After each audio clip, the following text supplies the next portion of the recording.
Okay, how are your brains after that first talk? We'll have a bit of a holiday, just look at pretty pictures. Okay. No thinking allowed in the next half hour. Okay, pop your glasses on, and we should be seeing this in all its glory. Could I have a wow or a yeah, that's good. We know how to do it. Good. Our first rover goes way back to 1997, the Pathfinder mission. The Pathfinder was the lander and Sojourner was the little rover, about the size of a suitcase. And you've got this lovely panoramic view taken from the Pathfinder. And the scientists named all these rocks. There we have Darth Vader, Shark, Half Dome, even that one at the back, T-Rex, Hippo, and then we come down to this one, Wallace. Can you guess how that is? What's this one called? Robbie. Here's a little area they called the Rock Garden. So they had a good look round, and then the Sojourner trundled off, a little six-wheeled rover, and it went down the ramp here and set off. It was designed to last just 1 month, 30 days. And again, all these rocks are named. The big one at the back is Couch. These ones are known as the Dice, Barnacle Bill, Yogi. What's this one? Boo-Boo. Yeah, you see, you can be NASA scientists. You don't have to be brilliant, you know. The first thing it trundled past was Barnacle Bill. And here in 3D you can see that it is fractured in two pieces due to the heating up and the cooling down of the Martian day. It's cracked it. And again, you can see which way the prevailing winds go. They've blown the sand in that particular direction. The air on Mars is very, very thin, but there's still some tremendous winds on Mars.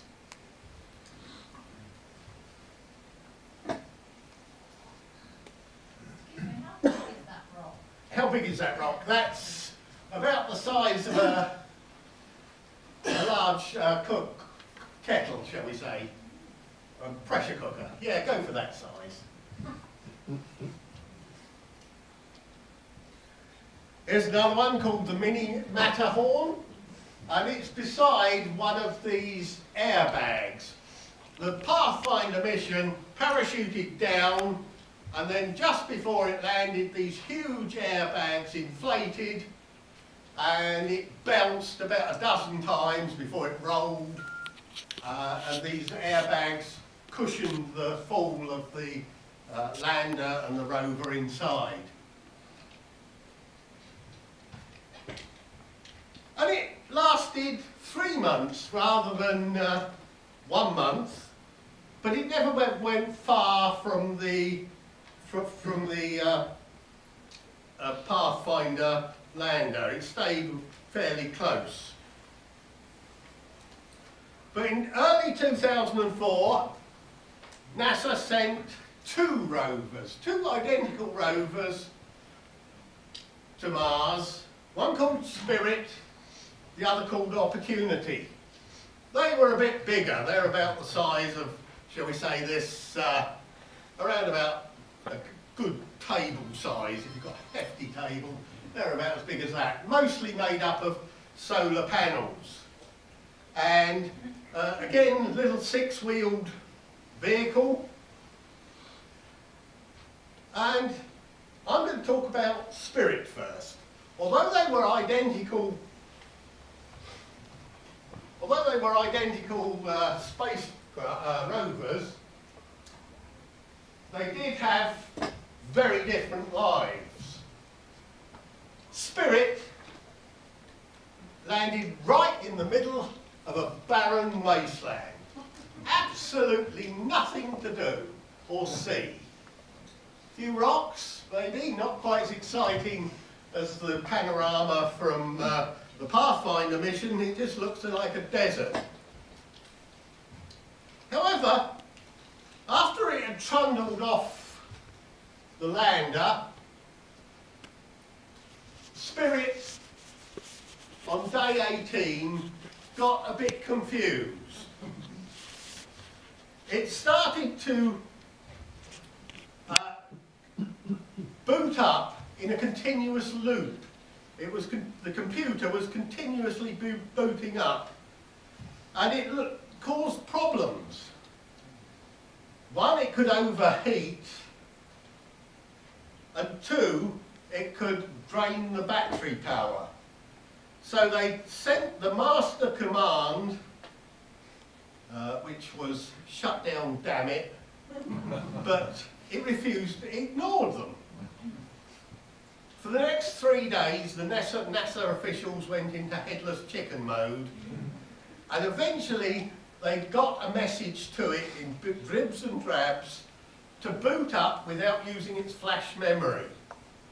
And lo and behold, it did, and things were okay. So it looked as, for 3 days, it looked as though the mission, which was supposed to last 3 months, was going to end prematurely.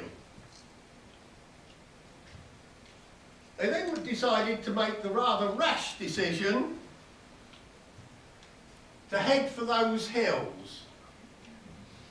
It would take him 3 months, and that was quite a major decision, considering the life they were only expected to last 3 months.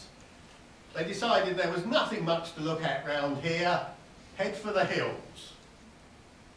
So off it trundled. It doesn't trundle very fast, just a few metres a day.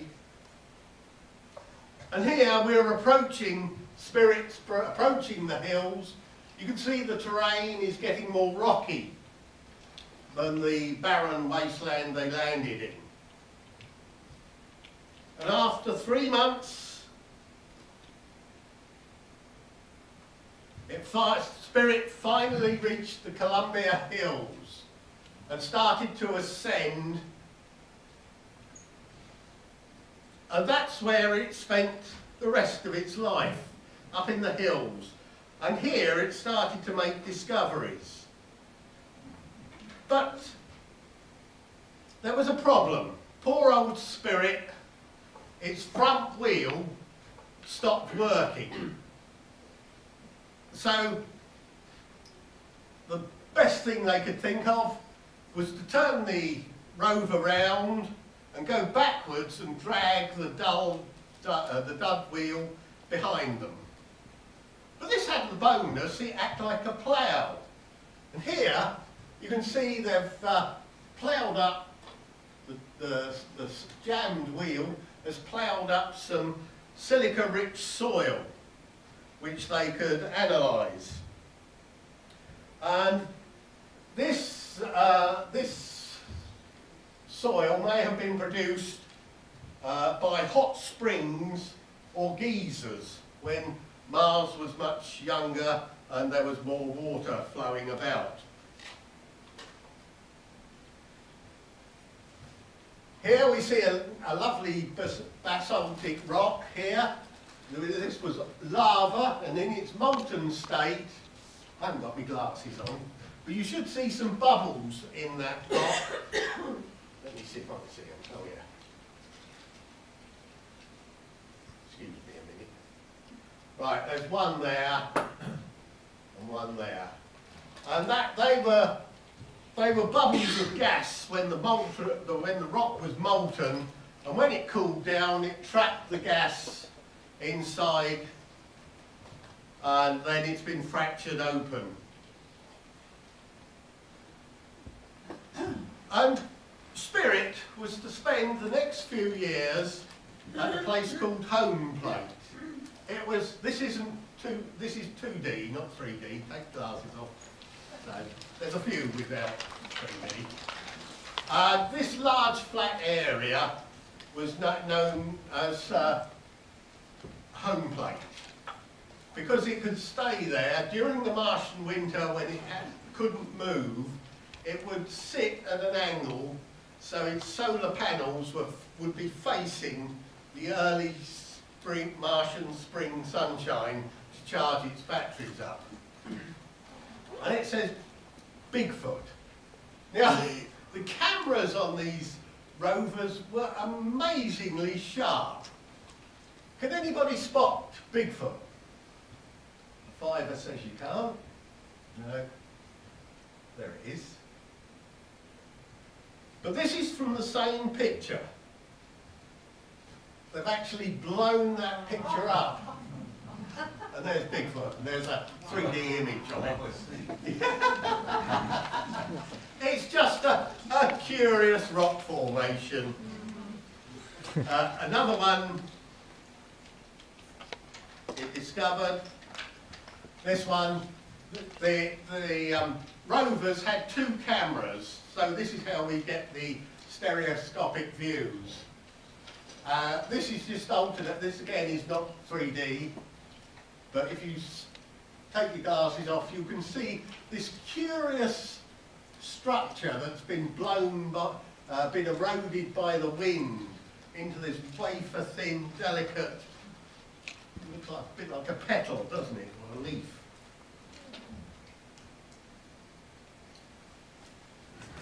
Right, back to 3D.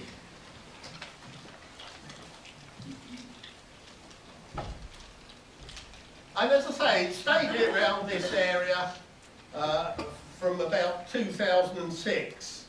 And in 2007 and 2008, it encountered many storms that would blow up dust, and this would cover the solar panels and reduce the amount of power it was getting. But in February 2007, there was a strong wind that blew most of the dust off the solar panels. So Spirit did have some luck. But it was due for a calamity. In May 2009, while examining a small crater called Troy, the ground looked to the NASA technicians solid.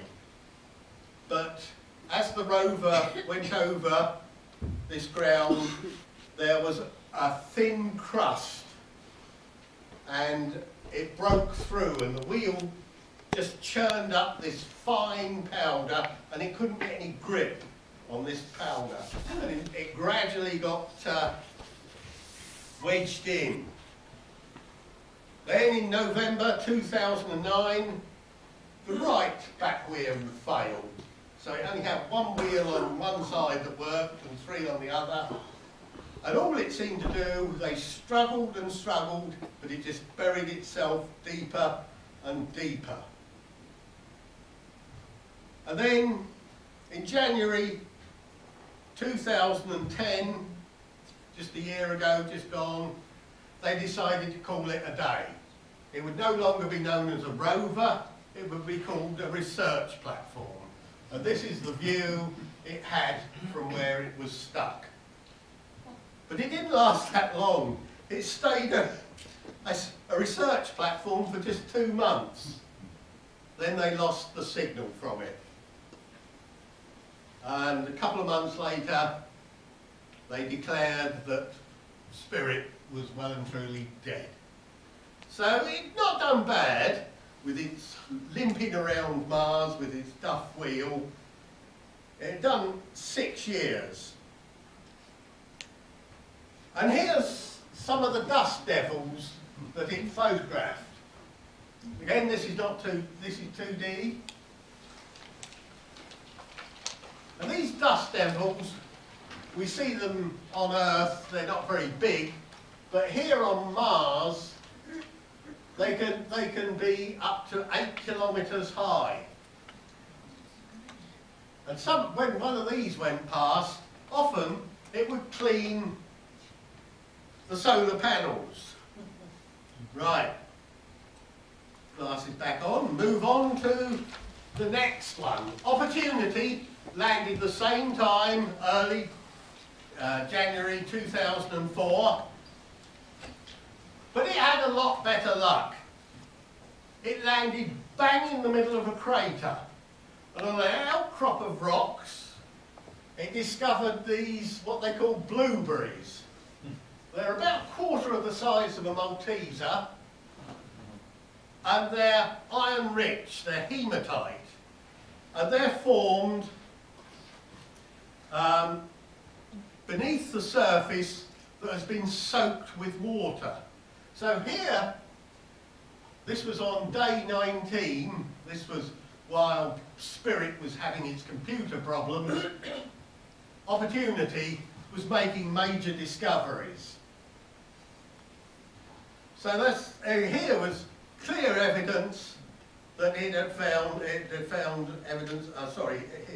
Evidence of water. And after 2 months trundling around the crater, which was known as Eagle Crater, it set off, and you can see the lander there. A couple of days later, here's a better view. You see, it doesn't travel far in. That was where the other photograph was taken. But you can see it's got a very tight turning circle. And here are the outcrop of rocks where it discovered the blueberries. And here's the lander with the airbags all deflated. And so off it trundles. Here's a nice little crater, just a few meters across. It didn't go down into it because it was heading for this crater, Endurance Crater.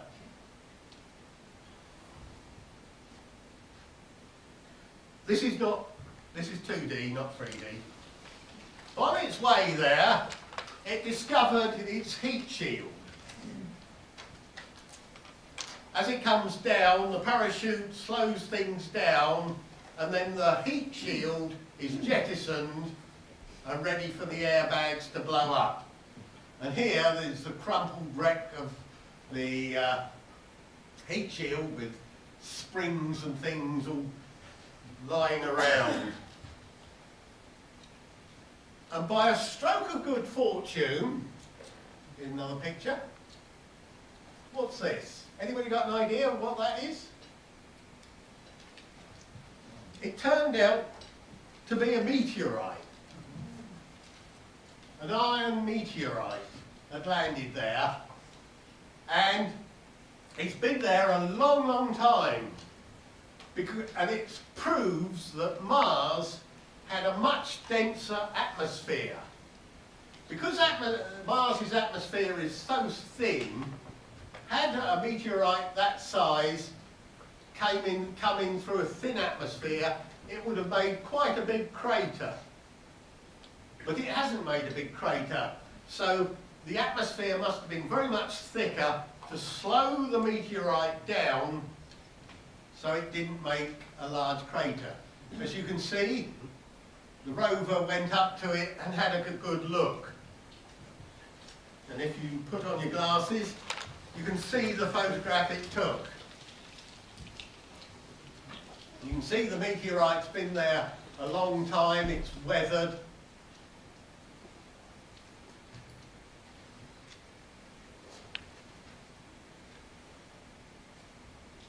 And 12 days later, it visited Endurance Crater, which is about 130 metres across. And it spent a few weeks studying that crater. Oops, the back one. And it went inside, and there was a boulder just here. Nice big boulder. That's about 1 metre across, sort of very large suitcase. And they gave it a name, because you must give rocks names. And they called it What May. And you can see it's covered in those little spherules again, those little balls, like that we saw early, the blueberries. And again, This must have been beneath the surface where it was soaked in water, both before the crater was formed and after the impact crater was formed. And these cracks were certainly formed by water. It was going to take a sample of it using the RAT, that stands for rock abrasion tool.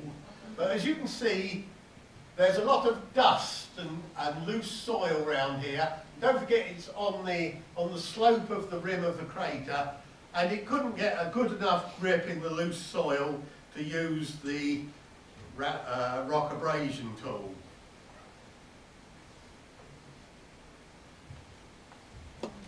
Next, it went into a fairly large crater, and this is known as Victoria Crater. This is the gentle slope down into Victoria Crater. And again, you've got some good outcrops of rock there showing stratification along the edge. Right, this is in 2D again, glasses off. This was taken by Mars Reconnaissance Orbiter, and it shows the whole of the crater. It's about 800 metres across, so you could, that area of sand dunes is a good foot-sized football stadium. But this picture is so detailed, you can even see from way up, orbiting above Mars, you can even see the rover. There it is. And what happened is that the rover came along and started to look for a way into the Victoria Crater. And it trundled all along the edge. It got to about here. Then they realised, well, we might as well go back to there, because that seemed the best place. So they went back to where they started. But here's a close-up of that image. You can see rover tracks. There's Opportunity. And even on the close-up of this, you can see the shadow of the camera mast. So the camera mast is just a couple of inches across, and yet you can see a shadow of it. These cameras now orbiting around Mars are amazingly detailed. And this is the Duck Bay where it entered Victoria Crater and spent a good time trundling round there. Next, move on to a place called Cambridge Bay. Hooray! Yeah. What this shows is there's two types of rock here, and the bedrock here is very rough and uneven. Again, it's got those little blueberries on, whereas this is a different type of terrain. But you've also got other types of terrain, the sandy, desert-like terrain. So wide varieties of ground explored. I said Spirit discovered a meteorite. Anything Spirit could do, Opportunity could do better. It found a bigger iron meteorite. You see the tracks at the top where it went trundling by before it noticed the meteorite. And although Spirit only found one meteorite, Opportunity went lots better. It discovered 6 meteorites. So you can see they live very different lives. Here's another view on the edge of Santa Maria Crater. And there's Endeavour Crater in the distance, which you will be heading for. Again, it didn't go down into this crater because you can see that it's quite steep, and they had to be sure of getting out again. One thing, this is a 2D one.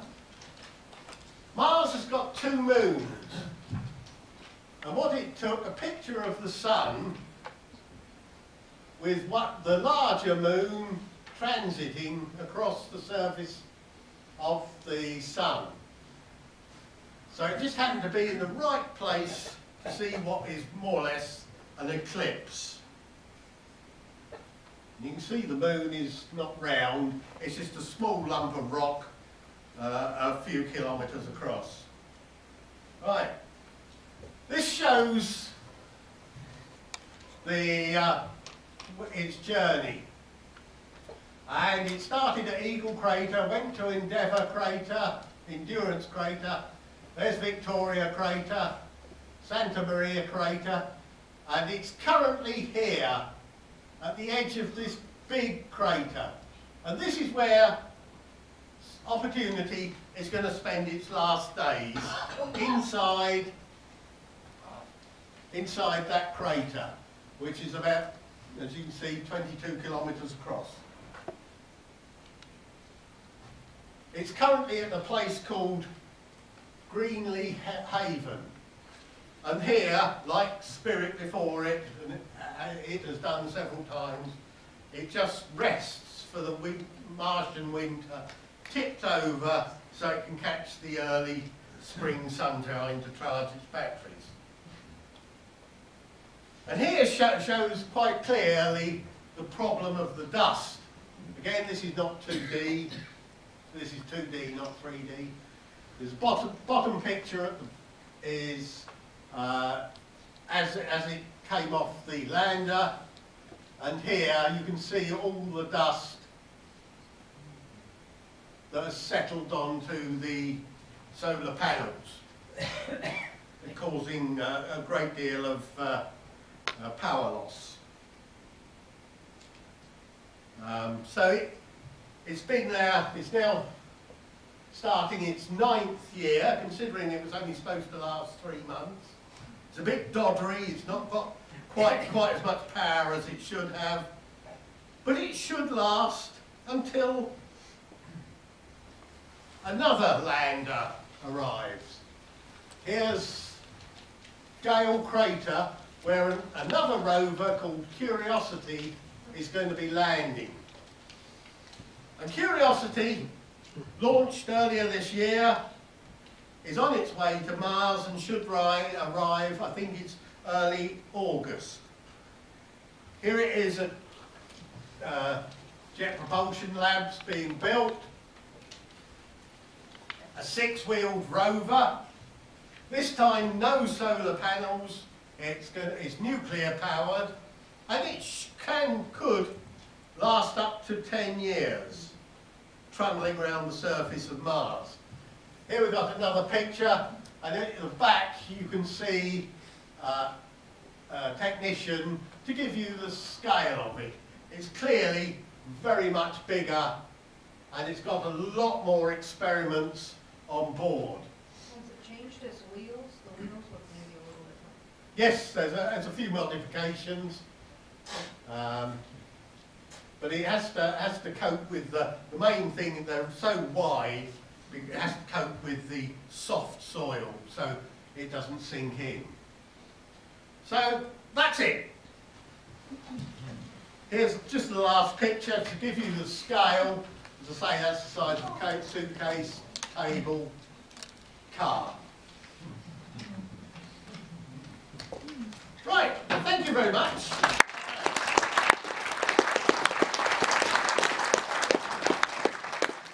We'll have the glasses back if we could, please. And